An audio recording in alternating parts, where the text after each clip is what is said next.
You are listening to This is Oklahoma, hosted by Mike Hearn, telling stories of Oklahomans and those that have made it their home. What's up, guys? Welcome back to another episode of This is Oklahoma podcast. Mike Hearn here, your host, back with another episode. Excited to share this episode with you today, but before we do, I've got to thank our sponsors. First of all, the Oklahoma Hall of Fame. They've been a huge part of this podcast for the last few years. So the Oklahoma Hall of Fame have been sharing Oklahoma's story through its people since 1927. For more information on the Oklahoma Hall of Fame, go to www.oklahomahof.com. And for daily updates, go to oklahomahof on Instagram and give them a follow. Our other sponsor today is Chickasaw Nation. Now, the Chickasaw Nation have sponsored pretty much everything in Oklahoma. They're a huge supporter of Oklahoma, and it's an honor to have their name and their brand supporting this podcast. So a huge shout out to Governor Anatoby for supporting this podcast. It really means a lot. Our third sponsor is Diffie Ford Lincoln down in El Reno. Now, this one makes me so happy because these guys are great friends of mine, play a lot of golf together. I've bought my cars from them, do most of my oil changes down there, have a cup of coffee, hang out down in El Reno. It's a good spot to go. And not only are they great friends, but they provide a great service. So for over 60 years, third generation family owned Oklahoma business down in El Reno. They're also in Bethany as well. So people in the Bethany area know the Diffies really well. But if you're looking for anything new, used, Ford, Lincoln, or whatever, I'm sure they could find anything you want. Check them out, diffieford.net, and then on Instagram at diffiefordlincoln. This episode is presented by the Choctaw Nation. The Choctaw people have a rich history and a bright future. At the Choctaw Cultural Center, you can take part in a story 14,000 years in the making. Stroll through our immersive exhibits portraying Choctaw life from the moment our ancestors emerged from the Nani Weha in Mississippian homelands to the Trail of Tears, where we lost so many loved ones, and finally to the modern-day tribe making a positive impact on local communities throughout southeastern Oklahoma. Try your hand at our social dancing and stickball and learn more about our vibrant culture through demonstrations, workshops, and classes. The kids will have a blast in our Luxie Activity Center. The Choctaw Cultural Center is more than a museum. It's a living, breathing experience. Visit choctawculturalcenter.com to plan your visit. What's up, guys? Welcome back to another episode of This is Oklahoma. Mike Hearn here, host, back with another episode, coming to you from the Oklahoma Hall of Fame, part 2 with my guest, Congressman JC Watts. 2019, you were inducted to the Oklahoma Hall of Fame. I'm sure we'll get to that. But thanks for coming back and sitting with us. In part 1, we talked about your football career, how you played for OU, got into it, and just had a love for football, traveled a little bit up to Canada and back, and then coming back to Oklahoma. So I guess we'll pick right up from then. Coming back to Oklahoma and deciding to come back to have a family here, and why why come back to Oklahoma? You could have gone anywhere in the States. Well, Oklahoma is home, and my base was here in the state. Today, I probably where I've been over the last 30 years, my political base was Oklahoma, but my economic base was around the country. I had business in Texas. I was in the John Deere business, had stores down there until about a year ago. I sold those stores, and hitting a lecture circuit doing conferences, associations. That took me, all over the United States and outside of the United States, and so I've always made my living outside of the state of Oklahoma. Now, today I'm in the process of trying to raise what you call an in-state private equity fund, and my investors will be Oklahoma firms and Oklahoma companies. So, but Oklahoma's home. This is where my family is. I never lived in Canada. I had a 181-day work permit, so I kind of understand some of the immigration process because I could work for 181 days in Canada, and I could stay in Canada beyond that. I just couldn't work. Yeah. So anyway, as the old saying goes, there's no place like home.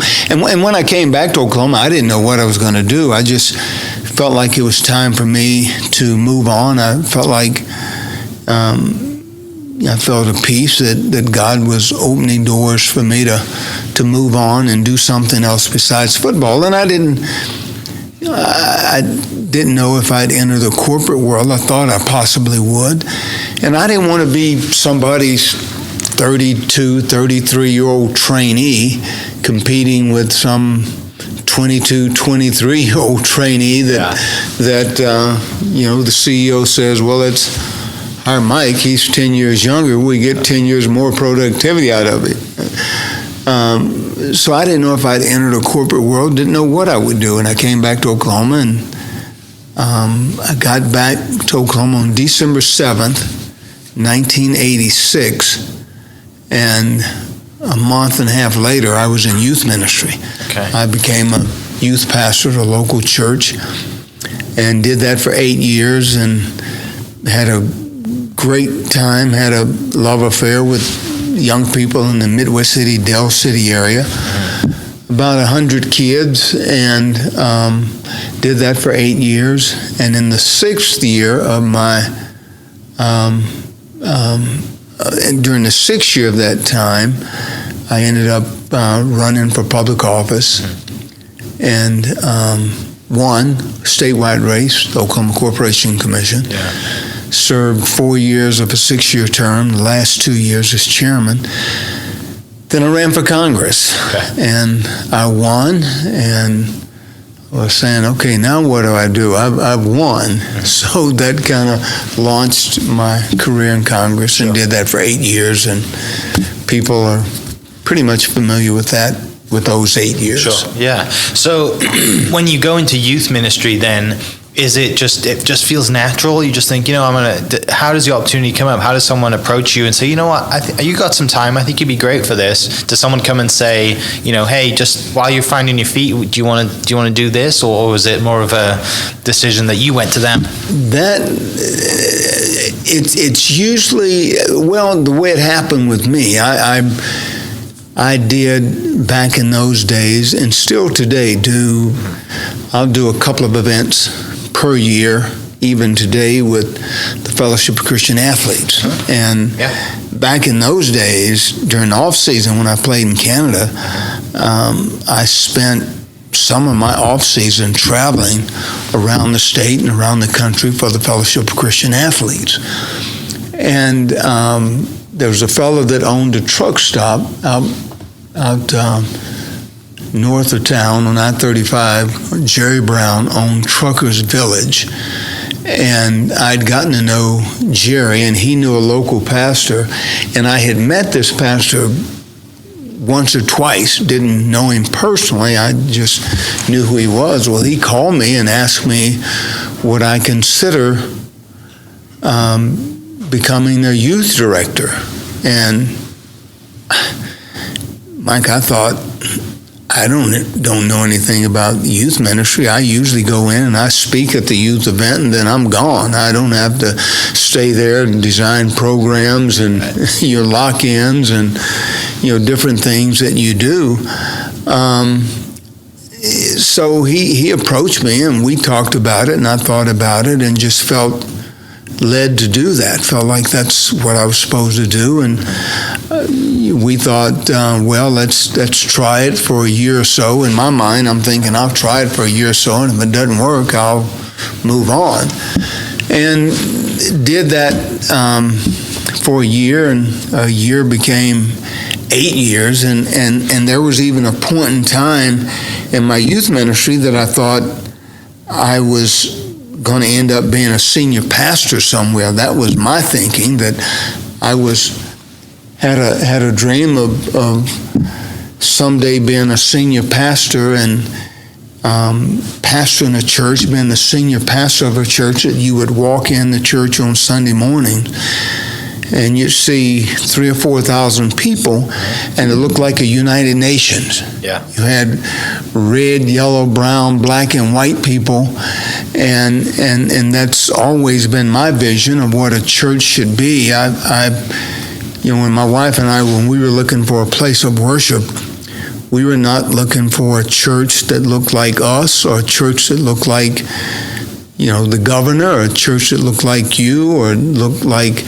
Hernando. We wanted a church that looks like heaven. And I firmly believe that when you get to heaven, you're going to see white people and black people and red and yellow and brown people. And I think the church should be the model for how it should work, what diversity should be and what it should look like, and how you can get along and you can make it work, and you can have a dinner that you have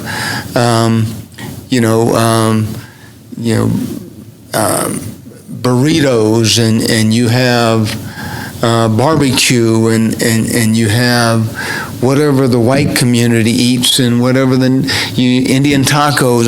You can have a church that, in spite of the fact that there's different cultures in the church, that it can work. And I've been a part of 2 different churches like that, and I think it's maybe a little bit tougher today because people tend to make their Sunday, they make their senior pastor, they call him their pastor, but they allow the internet to be their teacher.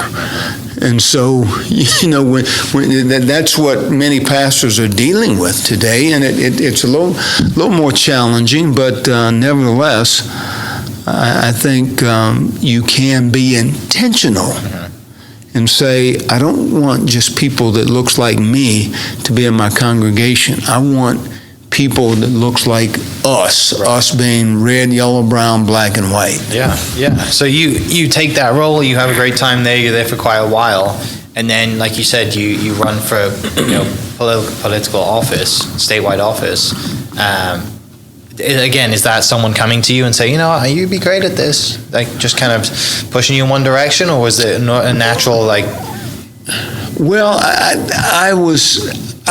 like many people that go into politics, I never thought that politics would be a career or that I would end up in politics. However, my uncle was the state president of NAACP for about 16, 17 years. My father ran for chief of police and county sheriff down in my hometown of Eufaula. So I grew up around politics. I just never thought that I'd someday run for public office. But I started to get a little unhappy being a business person, trying to start a business and trying to run a business, and I saw faults on both sides of the aisle, Republicans and Democrats.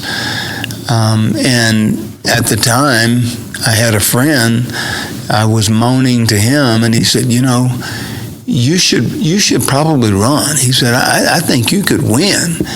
And I thought that my base in Oklahoma was more suited. I had some people approach me about running for state senate down in Norman. But I felt like my base was statewide because of my FCA work. I'd spoken at probably 80% of the sports bank was in the state of Oklahoma, probably 70% of the commencements in the state of Oklahoma, probably 60% of the baccalaureates in the state of Oklahoma, so I felt like I had a pretty good base statewide. And as it turned out, I won that statewide race, and it was because of, and I never did that stuff thinking I'd someday run for office. I did it because, my OU football had more to do with me doing those things and being invited to do those things than any other thing. But nevertheless, it worked out, and the rest is history. I'm here talking to you about it today. Yeah, exactly. So fill in the gap then, because I think we missed it a little bit. Like after you're a pastor and youth pastor, do you go into business that you go into the John Deere stuff, that side? No, after Canadian football, I was in youth ministry. Yeah. But I had, I did a little bit, I had a construction business at the time. Alongside it. Yeah. Okay. And tried to, do something in the construction business, and did a little real estate and kind of dabbled in certain areas. Yeah. Well, because most people know that as a youth pastor, you don't get paid much, right? Yeah, So, no, it's ministry, yeah. It's not lucrative business, right? Yeah, those soup lines came in helpful. Right. Yeah, exactly. Well, yeah, and it so like you said, you're a business owner. You're not happy with what's going on, and you decide to run, and you get elected. And am I right by saying you're the first first Oklahoman of African descent to win statewide office? Is that right? That's correct. Take us to that time. Like, what was kind of like the state like at that time compared to now? And obviously, it's a lot different, thankfully, now. But what was that like? Well, did it feel different to you? I wasn't. First of all, I wasn't totally foreign to voters in Oklahoma, because they knew me from Oklahoma football. They knew me from the Fellowship of Christian Athletes. Yeah. So I think it's fair to say that I had a little bit of a head start than I think most candidates would have had, black or white. Right. My football background, my time at the University of Oklahoma gave me visibility that most candidates, black or white, didn't have. Jack Mildren, the same year that I ran in 1990, Jack Mildren, who was a former quarterback as well at the University of Oklahoma, ran for lieutenant governor as a Democrat, and he won. Okay. And so I think it helped Jack as well. Now, I think the difference was I didn't want people thinking that I was asking for their vote because I'd won 2 MVPs in the Orange Bowl. Sure. Jack used football in his commercials. I stayed away from it completely. Okay. I wanted people to have some sense that, this guy knows a little bit about oil and gas. He knows a little bit about public utilities, and I'd also done a little bit of oil and gas. And so I was asking them to give me an opportunity to serve them at the Oklahoma Corporation Commission. I was asking them to vote for me to serve them in that capacity. Yeah. Don't vote for me because I was MVP in the Orange Bowl. Football. And so, and of course, Oklahoma football had gone through in 1980. Let me see, in 1987, 88, Oklahoma had gone through some difficult times in the football program with off the field stuff. Okay. And so they had a raping incident, had a shooting incident, had a player that had been busted for drugs. And so we had done some polling to see how people would view a former football player. Yeah. And it was a very negative thing. Now, when it was a generic question about being a football player, OU football player was very negative. However, when they qualified it and said, well, what about JC Watts? People said, oh, well, we think he's different. Because you were before that time. Because I was before that time, and I think they knew a little bit of my character and my background and the work that I'd done in the state.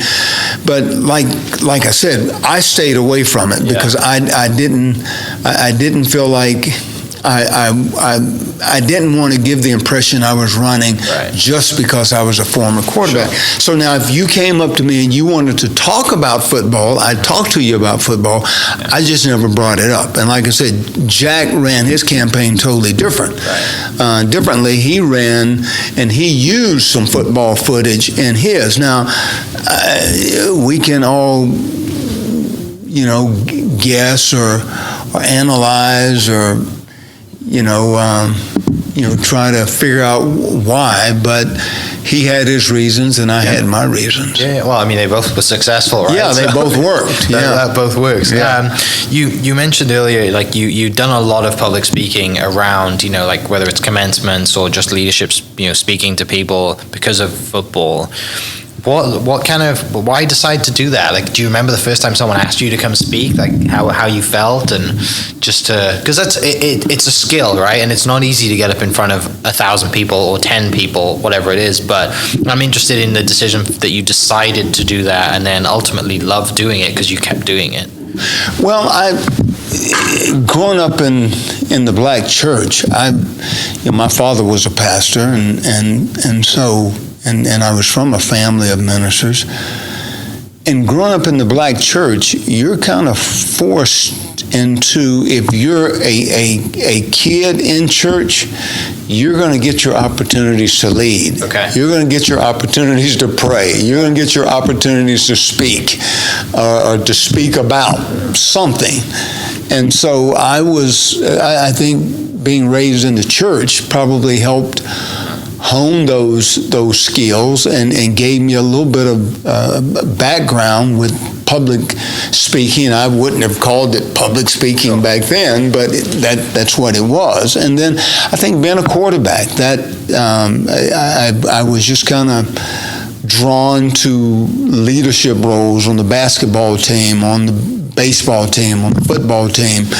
I boxed for 7 years, and for 3 years had 7 fights. And so I think all of those athletic things that I did kind of nurtured me and cultivated my leadership skills, my speaking skills.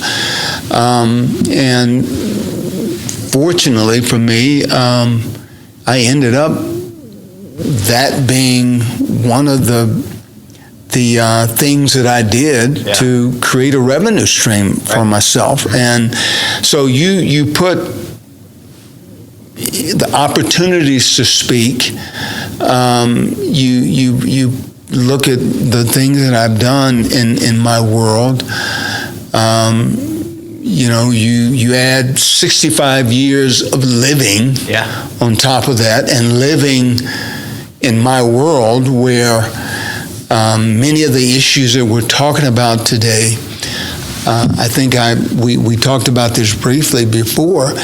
Many of the issues that's on the front burner today, I have been, if not the topic of one of the topics of discussion, or I have been in the arena where the discussion is being had. Women in the broadcast booth, women sports reporters. I remember in the mid-'70s, it was unheard of for a woman to be a sports reporter. And today you look at ESPN, today we say, why did it take so long?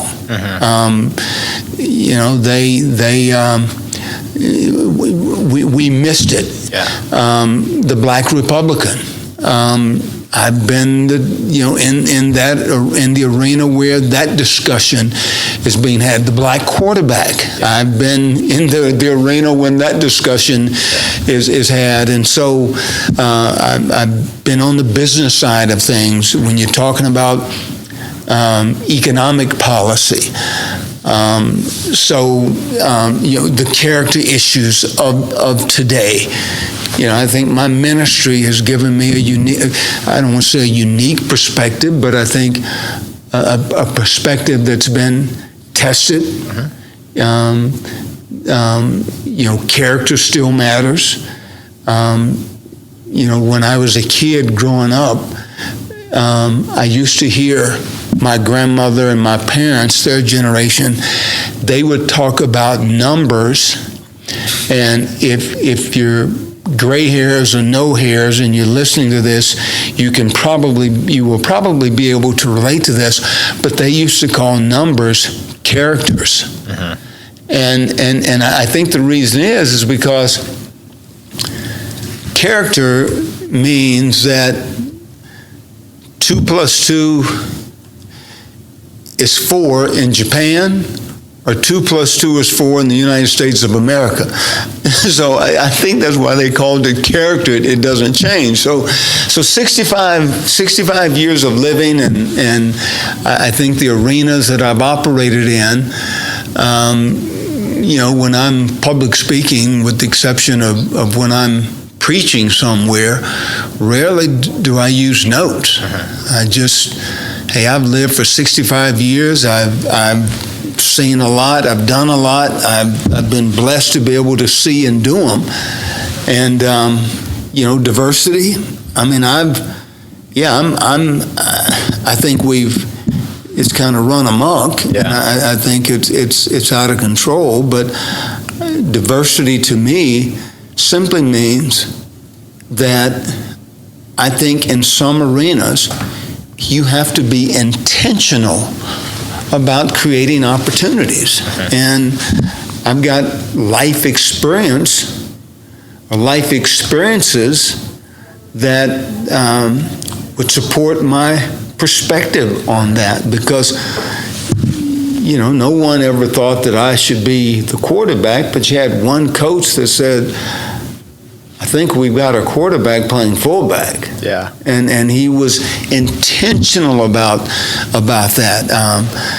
I've had job opportunities simply because a white gentleman chose to come across the railroad tracks and come into the east side of Eufaula, Oklahoma, and say, I want to give 2 black kids an opportunity. Do you know 2? And I said, well, I'm one. I'll find my buddy, find one of my buddies. He was intentional about that. And I think we can become so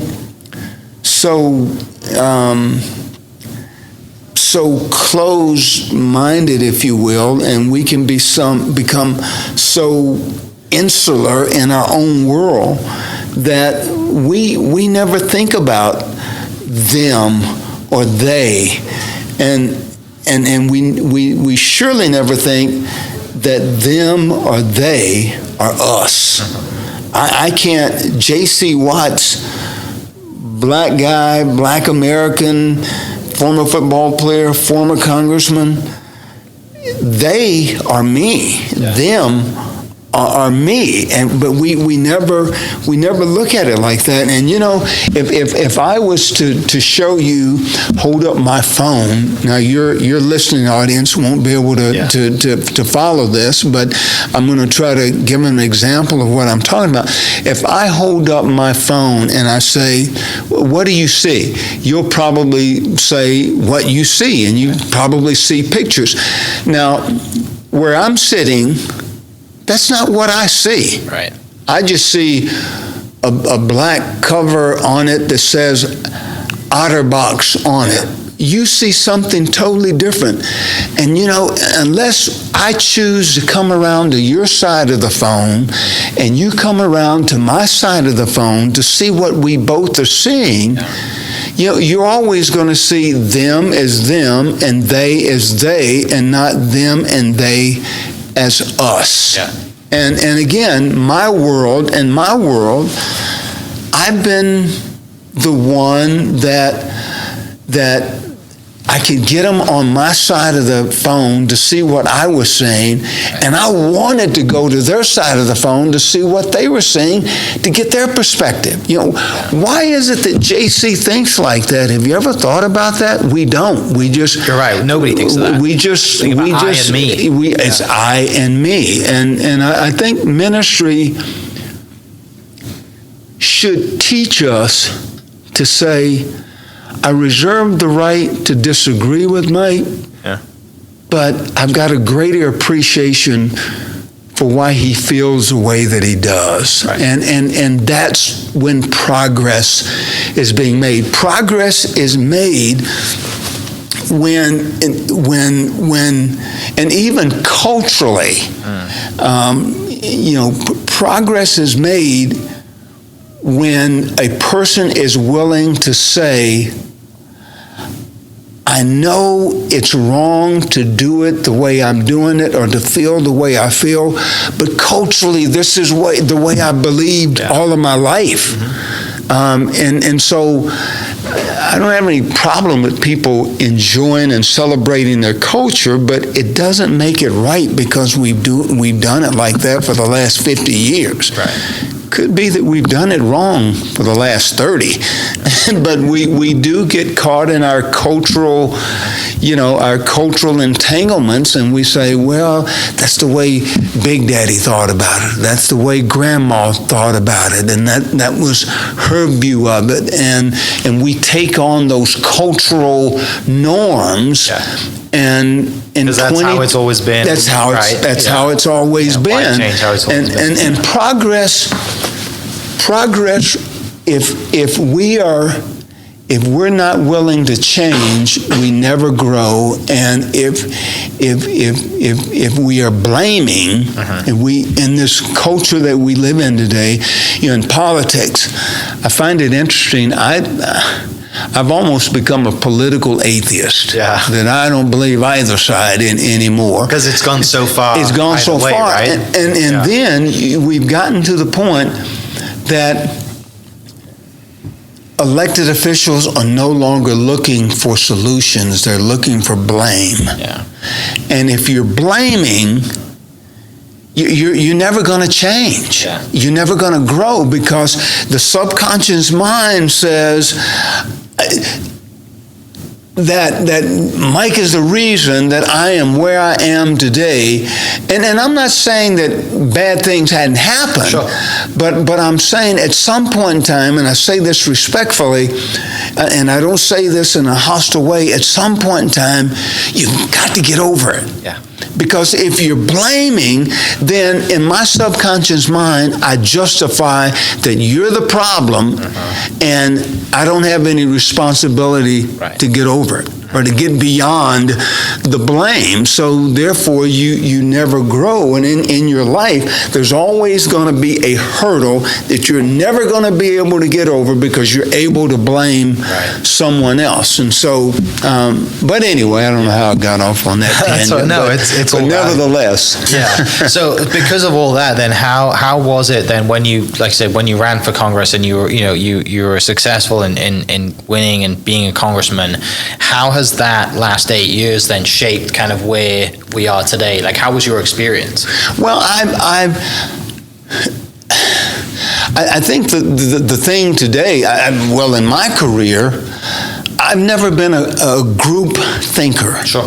To say you have to think like the group, and group thinking in and of itself is not a bad thing, but when group identity or group thinking gets to the point that it says, I know 2 + 2 and 4, but we got to go along. We got to stick with each other.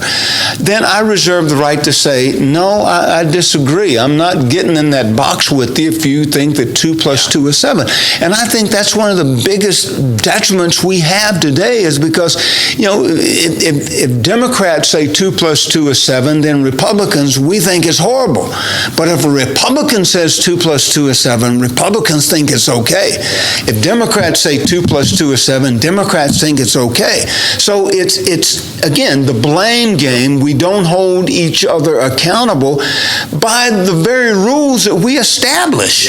To say, if it's Mike saying 2 + 2 is 7, then I disagree with it. But if I say 2 + 2 is 7, everybody should agree with it. And so I think we have to, again, I don't say deny group identity or deny whatever group you're in, but I think we need to hold all groups accountable. And I think people today, politically, I think there's a group of people out there that, just like me, they're almost political atheists, that says we don't believe any of them anymore. We don't believe anybody anymore. And I think it's because it's been so obvious over the last 20 years, the thing that Republicans held Bill Clinton accountable for. When it was our guy, we said, it's okay. It's okay, And so, because our guy somehow or another was protecting our deal. And now the Democrats, if you recall, I was in Congress and voted for impeachment with Bill Clinton. Because he lied under oath, but now in Republicans, we just thought he was horrible. We thought Obama was horrible.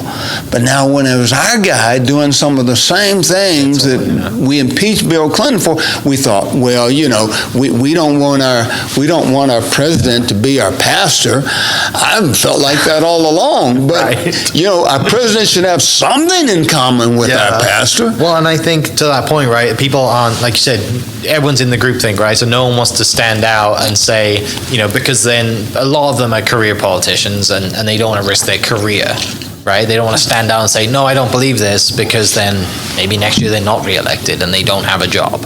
That's what there's a lot of that, right? That's true, and I think Abraham Lincoln had it right when he said, we all face adversities, and we get over it. But he went on to say, if you want to know a person's real character, give them power. And that's when you see a person's real character. I remember I was watching one of the morning shows, MSNBC, CNN, Fox News, Good Morning America Today. I don't remember what it was, but we had a Republican governor on, and they were asking him about the former President Trump, and all the scandals and the lawsuits and so forth and so on. And he said, my constituents don't want to talk about that. He said, they want to talk about the economy. They want to talk. Well, I was saddened by that, simply because he was saying, we don't want to talk about character. We don't want to talk about integrity. As a leader, I feel like I have some responsibility. As a leader in my church, as a leader in my business, as a leader in my community, as a leader on the football team, as a leader on the basketball team, as a leader in Little League soccer or Pee Wee League baseball. Does John Morant have any responsibility as the face of the ball club to be in a club at 2:00 in the morning with a gun? If you've got to take a gun to a club at 2:00 in the morning, that tells you don't need to be at that club to be there. If you need to have a gun to be there. That's what leadership is. It's about character. It's about integrity. And when you lose as a leader, when you say, we don't want to talk about the character issues, and let me tell you, you've got a very flawed individual behind this microphone talking about character. You got a very dysfunctional guy sitting behind this microphone talking to you today about character. And I admit I'm a dysfunctional guy. We all are dysfunctional. It's just a matter of degree. I'm more dysfunctional than you. You're more dysfunctional than Sally. Sally's more dysfunctional than Ruby. Ruby's more dysfunctional than Juanita. We all are dysfunctional. It's just a matter of degree. We're born into the world being dysfunctional, bent the wrong way. So it's not a tragedy to be dysfunctional. The tragedy is when JC and Mike allows their dysfunction to become their normal. Right. And that's what's happened to us. Our dysfunction is our normal. We see things happening in our culture that, gosh, Martin Luther King would turn over in his grave when character was such a big deal to him. Ronald Reagan would turn over in his grave because character was important to him. We've got Mother Teresa would turn over in her grave. Some of the things that's happening today. Adrian Rogers. It goes on and on. You're right. It goes on and on. Yeah. And when we say, or when we are afraid to talk about the character issues because we're afraid that some politician or former president, Republican or Democrat, will take a shot at us, so be it. I'm secure enough in who I am that I don't think people not liking me is going to keep me from my destiny. So because my destiny is not tied up to who they think I am or what they say about me. Yeah. No, you're right. I agree. there's a lot of work to be done, right? And there will always be work to be done, sadly. But there's a lot of work to be done because you're dealing with sinful men and women, you and me included. Right. Yeah. And so, there's a lot of work to be done. However, it makes the mountain extremely, extremely difficult if we can't face the truth. Yeah. We can't face the facts. That comes back to character. It comes back to character. You bet it does. Yeah. And the misinformation, the disinformation. We've had over 60 courts. Over 60 courts. How do we settle our differences in America? If I have a problem with you in business, or you and I have differences of opinions, or how something happened, what do? We take it to court and we settle it in a court of law with the facts and with testimony. Over 60 different courts said there was no election fraud. Over 60. And most of them were appointed by the former president, or they were Republican judges that said no. And people will say, well, we've got a theory on how that happened, but we can't blame it. Right. You can't go into a court of law with a theory unless you can prove it. I got a text just a week ago from a good friend of mine that said I've got 100% rock solid proof that the election was stolen. I said, why has it not been presented in a court of law? Right. I've not heard from him since then. Yeah. So that's what I'm saying. That's why no mountain's going to be smooth, because you couldn't climb it if it was smooth. But we are making the mountain extremely, extremely difficult to climb when we advocate misinformation, disinformation, or just flat out untruths. That's not healthy for our culture. Yeah, and I mean, you're doing since 2020. You have a Black News channel. Is that right? Tell me about that. The Black News Channel, we sold that. Shad Khan, the owner of the Jacksonville Jaguars, was the majority owner, and Was that because of all the disinformation and all the people can't trust the news? We're going to found our own. Where does that come from? The station, he pulled out. We had our investor that pulled out on us, and so Byron Allen owns the distribution, owns the assets of the channel today, and so I'm not associated. I was a chairman of the news channel, and I'm no longer associated with it because we don't own it anymore. Byron Allen bought the assets. Was the reason, you were a chairman, were you during the founding of it, or were you brought in after? Yeah, no, I was one of the one of the two founding What was the decision partners to do that? And I don't think that the news channel, I don't think it made it because it was misinformation. I just think my differences with the channel was that there was just one perspective. Sure. And even if it's the perspective of a certain community, I think a journalistic organization, I still think you have a responsibility to give perspectives that may be different than mine. Yeah.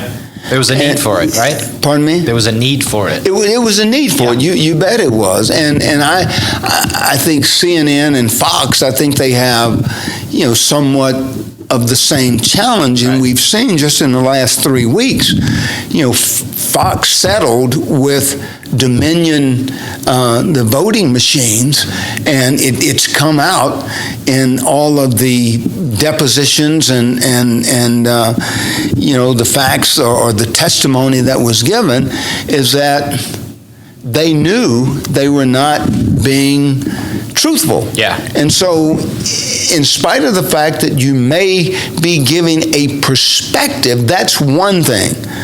But when the perspective is just blatant lies, and publicly you say one thing, but behind closed doors you say another, then, and in being a journalism major, I think that hurts journalism, and that's the reason that so many people, red, yellow, brown, black, and white, they say, we don't trust the media. I think what the media has done has largely been, they've largely committed sins against themselves by not being tethered to the truth. Again, with you being journalism major and I guess having a passion for writing, you've written some books too.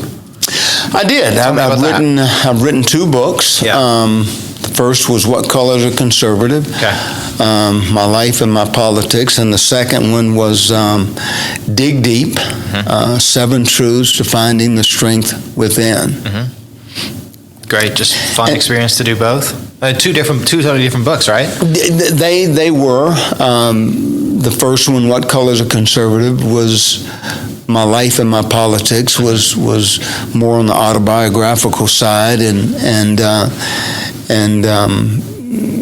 based on that, or it was written based on the fact that I could not have told you as a senior in college, or even when I got into politics, what a liberal or conservative was. But I could have told you how my parents raised me. They raised me to, hey, treat people the way you want to be treated. You don't waste. You work hard. Be responsible for the choices that you make. And I've made some knuckleheaded choices in my life. Those are the principles that I was raised by. And of course, you put that, all of those things are supported by biblical principles.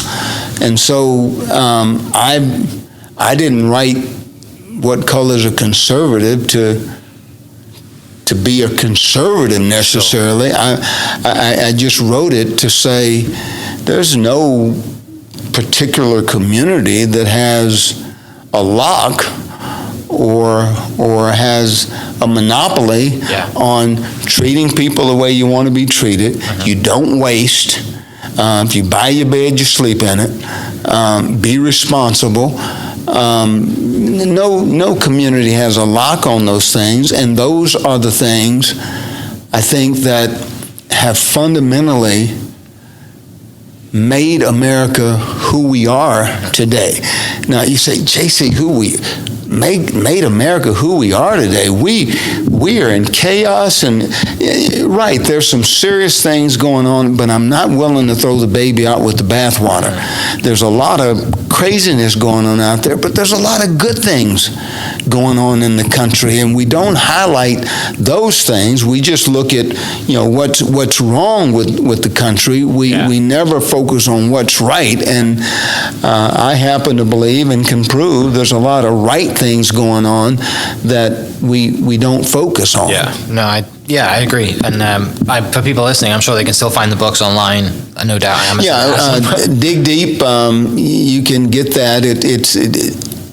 I didn't write it as that's not a political book. Sure. People thought that it was, but I published it about 8-9 years ago, and when I wrote the book, I think it deals with a lot of the things going on today, but it wasn't written. It was kind of written to do that. It was just kind of a doing life better kind of book.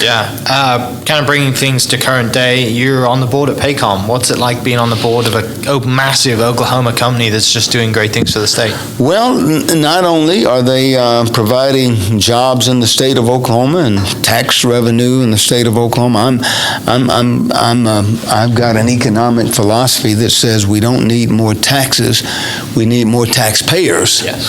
Well, they, on their campus, there are well over 3,000 taxpayers out there, and so a technology company in the state of Oklahoma that oil and gas has been awfully good to. Agriculture's been good to our state. Oil and gas has been very good to our state. But we've got a technology company here, and one of the great things about being on their board is I don't have to get on an airplane to go to a board meeting. That's a huge difference. Yeah. It makes a huge difference. Yeah, and so I serve on their board, and I serve on the Dillard's department stores. I'm on their board, and so most of my work today is advisory, consulting, my board work, et cetera. But yeah, I'm proud to be associated with Paycom and what they've done and contributing to the economics of our state. Yeah. To the kind of point of the economics, you mentioned at the start, private equity fund is kind of what you're planning, raising a private equity fund right now. Let's finish with that. What's kind of, what's the goal with that? Why you decided to do something like that? Well, you've got private equity firms in Oklahoma, but they don't invest in Oklahoma companies. Sure. We've started a private equity fund, and it's been quite interesting to see how corporate Oklahoma has responded to JC Watts. Like I said, I've never made a living in Oklahoma, and I kind of felt like we had some low-hanging fruit with some relationships that I had here that I thought we could get to invest with us, and I remain optimistic that we will. But it's nevertheless been interesting to see, how corporate Oklahoma and how corporate America, how they respond when black men walk in with the coat and tie on and say, we're not looking for a contribution to Greenwood Rising or to the Clear Looper Plaza. We're looking to have a seat at your economic table. It's been interesting to see how people have responded to that. And I've, in my public life, I'm not forgotten about the marches at Martin Luther King and Clara Looper. I've benefited from those marches, but it's not equity to give $30,000 to Greenwood Rising. It's equity when people who are qualified can sit at the economic table and create legacy wealth, and that's, I've always focused on that, and George Walker Bush, George W. Bush, used to talk about in terms of education.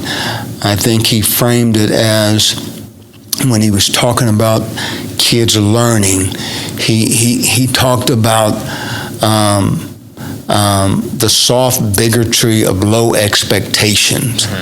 I think is how he framed it. Well, it's been interesting to walk into offices and ask for a seat at the economic table. How people have viewed that, because they're quite frankly, and I don't say this to be hostile or to be mean. I love Oklahoma. I think we've got some great corporations here. But I still think it's been taking a little getting used to. Yeah. To see somebody like me walk in and say, "Hey, I'm starting a private equity fund. We've got a best-in-class management team. We're going to invest in Oklahoma companies.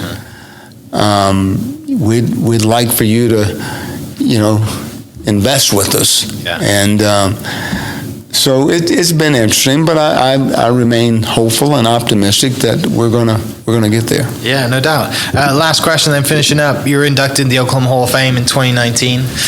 Tell me about that moment. Who introduced you as well on stage? Coach Switzer presented me, and don't think I could have had anyone better than Coach Switzer outside of my father, but he obviously wasn't here, but Coach Switzer presented me, and I'm remain grateful that Coach Switzer in February of 1976, he extended an invitation for me to be adopted into the Oklahoma Sooner family, and it's been a great ride, a great journey, and I still, being on the board of the Oklahoma Hall of Fame, and I get to see the kind of people that, the type of people who are nominated to become Oklahoma State Hall of Famers, and I'm still scratching my head wondering how I made the cut.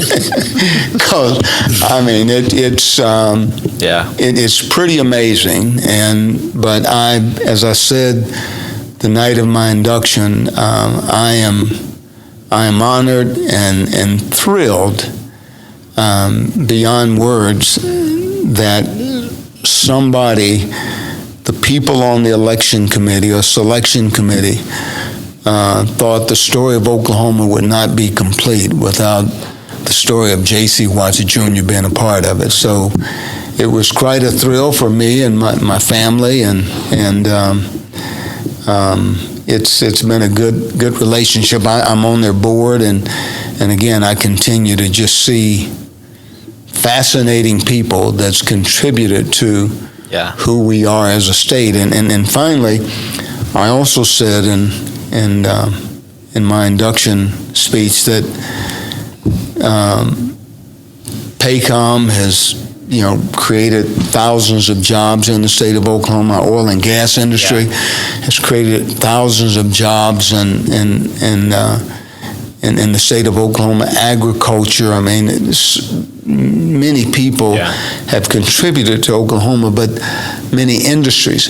But the strength of our state, it's not technology, it's not oil and gas, it's not agriculture. The strength of Oklahoma is it's our people. Mm-hmm. It's you and me, it's us, our hopes, our dreams, our ideas, our ambitions, but most importantly, it's our goodness. And we talked about the Oklahoma Standard. I hear people talking about the Oklahoma Standard occasionally, and I think there is, every state has an Oklahoma Standard, but I can't tell you about theirs. I can tell you about ours, and I can tell you that a kid from Eufaula, Oklahoma, that grew up on the east side of the railroad tracks in Eufaula, Oklahoma, that couldn't swim in the public swimming pool till he was about in the 4th grade, had to sit in the balcony of the movie theater, couldn't sit down below with his white friends because of Jim Crow. Some of his team quit the team when they moved him to quarterback. That because of people like Buddy and Helen Watts and Barry Switzer and the Selman boys, who just gave me a great picture of what it was supposed to look like.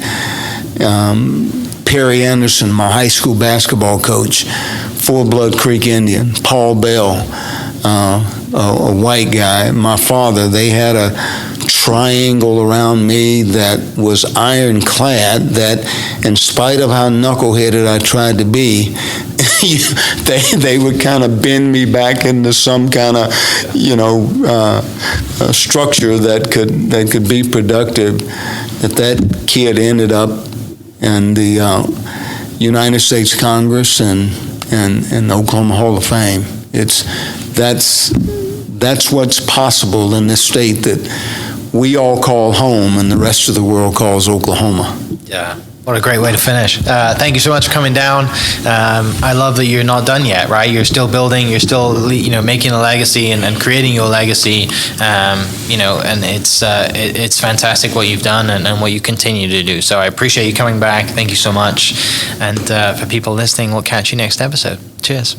Hope you guys enjoyed that great episode. Thank you so much for listening. As always, huge shout out to our sponsors, the Oklahoma Hall of Fame, sharing Oklahoma story through its people since 1927. For more information on the Oklahoma Hall of Fame, go to www.oklahomahof.com and follow them on Instagram for daily updates at OklahomaHOF. Our other sponsor, the Chickasaw Nation, amazing sponsor. They do amazing things for the state, and they're always sponsoring something in Oklahoma. They're a huge supporter of Oklahoma, and without their support, we wouldn't be able to do what we do.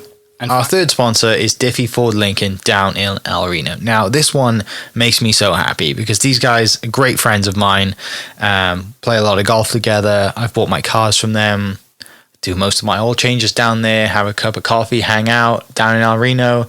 It's a good spot to go. And not only are they great friends, but they provide a great service. So for over 60 years, third generation family owned Oklahoma business down in El Reno. They're also in Bethany as well. So people in the Bethany area know the Diffies really well.